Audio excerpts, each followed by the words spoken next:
नमस्कार दोस्तों, आप सभी का स्वागत है हमारे YouTube channel VCS basic physics में। और आज की इस वीडियो में हम परमाणु मॉडल में एक मॉडल यहां पर देख रहे हैं, थॉमसन का परमाणु मॉडल। सर्वप्रथम हम आप लोगों को बताते हैं कि ये जो टॉपिक है वो कक्षा 12 का है और ये परमाणु भौतिकी से लिया गया टॉपिक है। एक एक करके मैं इन से जुड़ी हुई जो महत्वपूर्ण डेफिनेशंस हैं उनके बारे में आप लोगों को बताता हूं। सर्वप्रथम हम बात करेंगे परमाणुीय भौतिकी क्या है।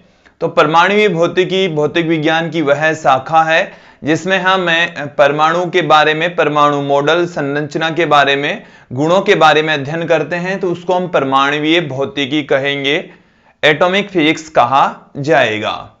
फिर उसके पश्चात हम देखेंगे, मैं आप लोगों को सामने बता देता हूं यहां पर। चलिए मैं यहां से ही स्टार्ट कर रहा हूं, मॉडल को बाद में देखेंगे।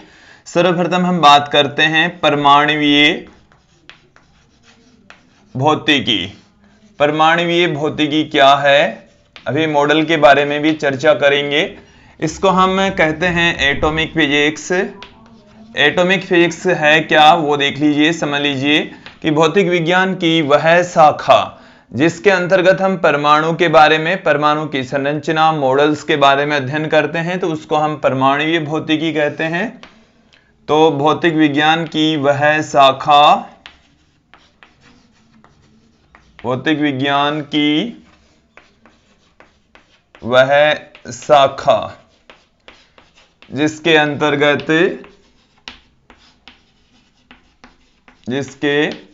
अंतर्गत परमाणु मॉडल, परमाणु के बारे में अध्ययन करते हैं, परमाणु मॉडल के बारे में अध्ययन करते हैं, परमाणु संरचना,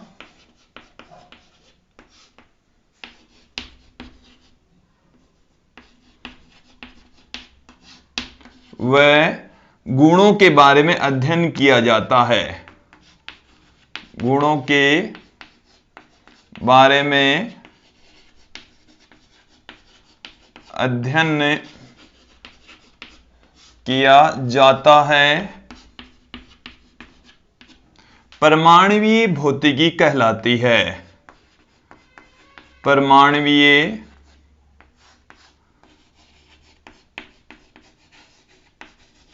भौतिकी कहलाती है, परमाणुीय भौतिकी कहलाती है। फिर उसके बाद में हम बात करते हैं परमाणु होता क्या है। तो देखिए परमाणु के बारे में, जिसे हम एटम कह रहे हैं,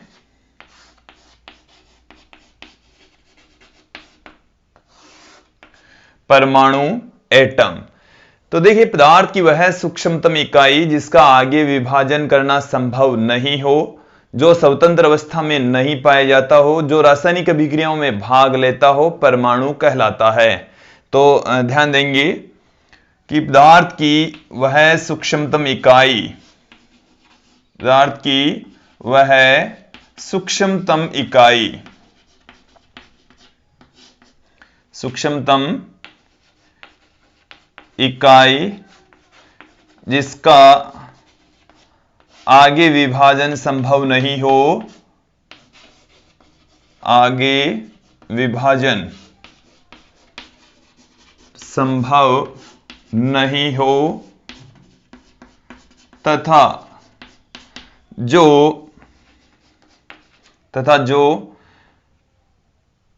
रासायनिक अभिक्रियाओं में भाग लेता हो, रासायनिक अभिक्रियाओं में भाग लेता हो, वह स्वतंत्र अवस्था में नहीं पाया जाता हो, स्वतंत्र अवस्था में नहीं पाया जाता हो, परमाणु कहलाता है। परमाणु कहलाता है। हालांकि कुछ ऐसे परमाणु भी होंगे जो स्वतंत्र अवस्था में पाए जाते हैं, तो हालांकि ये वाला जो है ना स्वतंत्र अवस्था वाला, ये यहां तक एकदम एग्जैक्ट इसकी डेफिनेशन पर नहीं बैठता, बट इसकी डेफिनेशन हम इस तरीके से दे सकते हैं। फिर उसके बाद में हम बात करते हैं अणु, मॉलिक्यूल क्या होता है। देखिए दोस्तों, जो अणु है वो है परमाणुओं से मिलकर बनते हैं, तो यह भी पदार्थ की सूक्ष्मतम इकाई होती है जो स्वतंत्र अवस्था में पाई जाती हो। पदार्थ की वह सूक्ष्मतम इकाई जो स्वतंत्र अवस्था में पाई जाती है अणु कहलाता है। अणु परमाणुओं से मिलकर बनते हैं। तो मैं यहां पर इस अणु की डेफिनेशन भी आप लोगों के सामने पुट कर रहा हूं कि पदार्थ की वह सूक्ष्मतम इकाई, पदार्थ की वह सूक्ष्मतम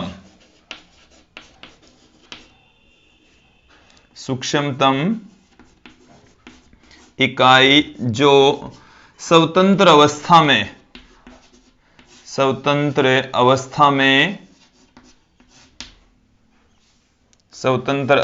में पाई जाती हो,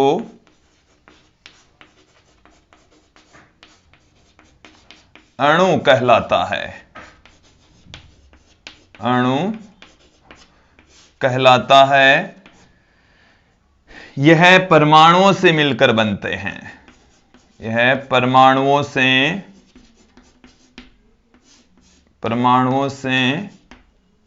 मिलकर बनता है। परमाणुओं से मिलकर बनता है। परमाणु से मिलकर ये बनेगा। तो ये था परमाणु, अणु और परमाणुीय भौतिकी। परमाणु के बारे में सर्वप्रथम जो सिद्धांत है वो डाल्टन ने दिया 1803 में, और उसी को ही परमाणु की खोजकर्ता माना जाता है। वैसे भारतीय दार्शनिक ने बहुत ही प्रयास किए हैं। उन्होंने भी पदार्थ की सूक्ष्मतम इकाई, एक भारतीय दार्शनिक थे कणाद, उन्होंने ये कहा कि पदार्थ भी सूक्ष्मतम छोटे छोटे इकाइयों से, छोटे छोटे कणों से मिलकर बना होता है, और उन्होंने उस छोटे से कण को परमाणु कहा। तो जो परमाणु जो वर्ड है वो भारतीय डिक्शनरी में कणाद ने दिया था, लेकिन जॉन डाल्टन को परमाणु की खोजकर्ता माना जाता है। या हम कह सकते हैं कि परमाणु का जो प्रथम वैज्ञानिक सिद्धांत है वो जॉन डाल्टन के द्वारा दिया गया। तो हम यदि बात करें कि भाई परमाणु की खोजकर्ता कौन थे, तो जॉन डाल्टन को ही परमाणु की खोजकर्ता मानते हैं, माना जाता है। तो सन 1803 में डाल्टन ने प्रथम परमाणु सिद्धांत दिया। प्रथम परमाणु सिद्धांत दिया। देखिए, जो थॉमसन है उन्होंने भी फिर प्रयास किए। 1897 में इन्होंने इलेक्ट्रॉन की खोज की। 1897 में इन्होंने इलेक्ट्रॉन की खोज की, और उसके पश्चात 1905 में इन्होंने अपना परमाणु मॉडल दिया। उस परमाणु मॉडल की जो मुख्य बातें हैं, उससे संबंधित मुख्य बातें, उसकी सफलताएं असफलताएं अब हम यहां पर देखेंगे।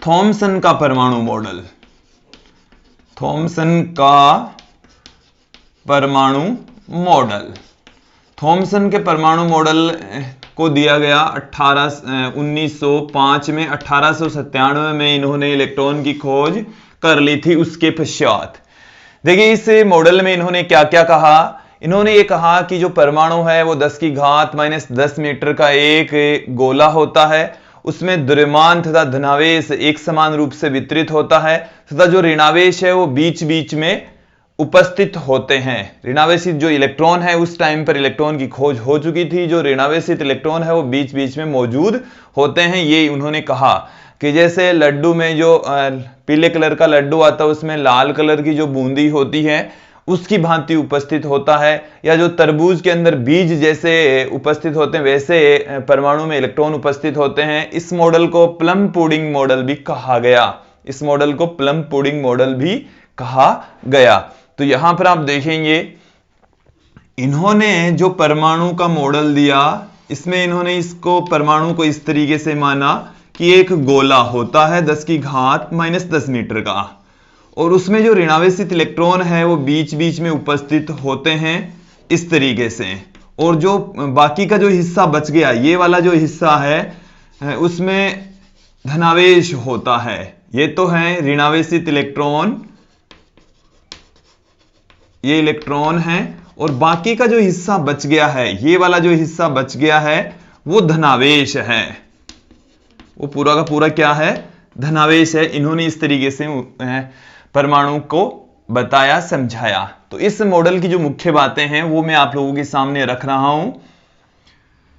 इस मॉडल के अनुसार, इस मॉडल के अनुसार परमाणु 10⁻⁻10 मीटर त्रिज्या का एक गोला होता है, एक गोला होता है। देखिए इन्होंने और क्या कहा कि जो धनावेश और द्रव्यमान है वो इस गोले में एक समान रूप से वितरित होता है। तो धनावेश व द्रव्यमान, धनावेश व द्रव्यमान गोले में एक समान रूप से वितरित होता है, एक समान रूप से वितरित होते हैं तथा ऋणावेशित इलेक्ट्रॉन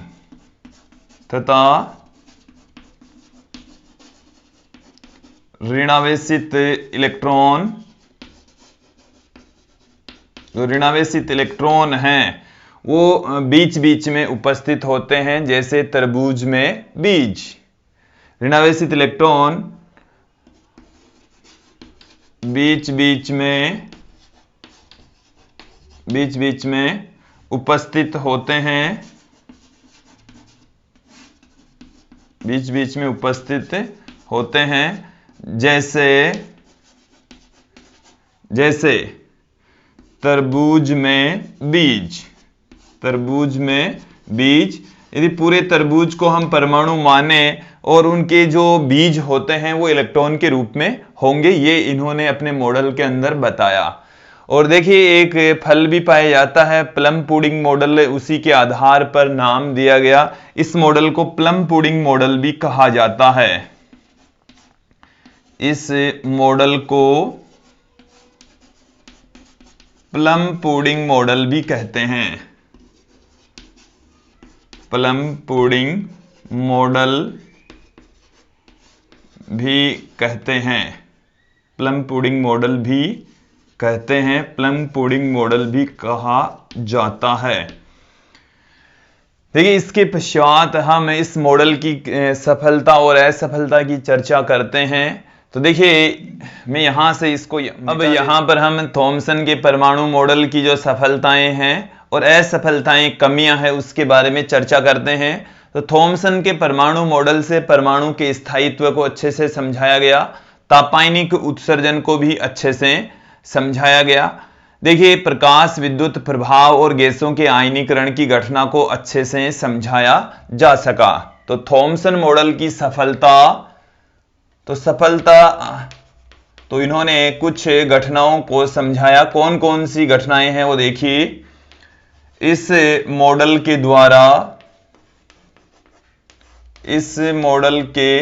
द्वारा परमाणु के स्थायित्व, परमाणु के स्थायित्व को अच्छे से समझाया। गैसों के आयनीकरण, गैसों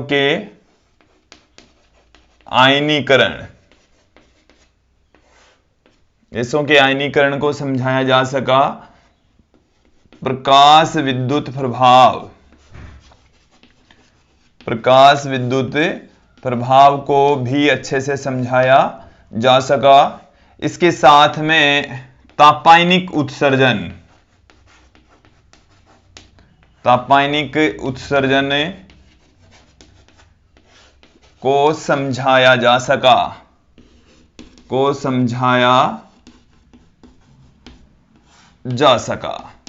तो इस मॉडल से हम कुछ घटनाओं की व्याख्या कर सकते हैं। अब इस मॉडल की कुछ कमियां भी रही, उन कमियों को हम आप लोगों के सामने रखते हैं। देखिए, परमाणु मॉडल के कुछ वर्षों बाद में रदरफोर्ड ने अल्फा प्रकीर्णन प्रयोग किया और इस मॉडल के द्वारा जो अल्फा प्रकीर्णन प्रयोग है उसको नहीं समझाया जा सका। साथ में जो स्पेक्ट्रम की घटना घटित होती है, स्पेक्ट्रमी रेखाओं की घटना घटित होती है, उसकी व्याख्या करने में भी ये मॉडल असफल रहा। तो इस मॉडल के द्वारा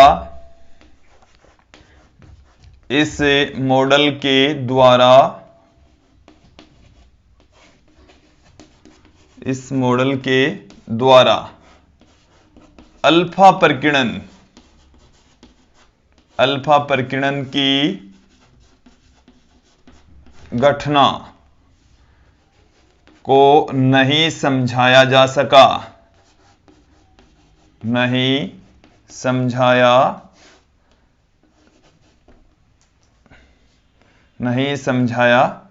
सका, इसके साथ में इस मॉडल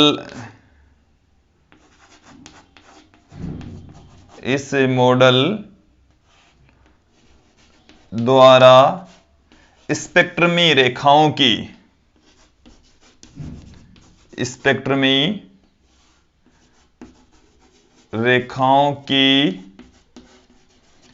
व्याख्या नहीं की जा सकी।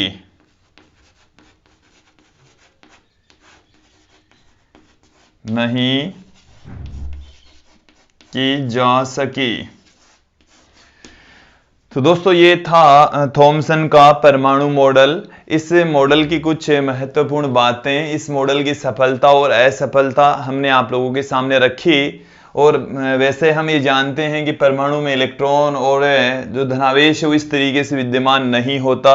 इसमें क्या क्या होता है वो आगे के जो मॉडल्स हैं उनके जरिए हम अच्छे से समझेंगे। आज के इस वीडियो में इतना ही। धन्यवाद दोस्तों।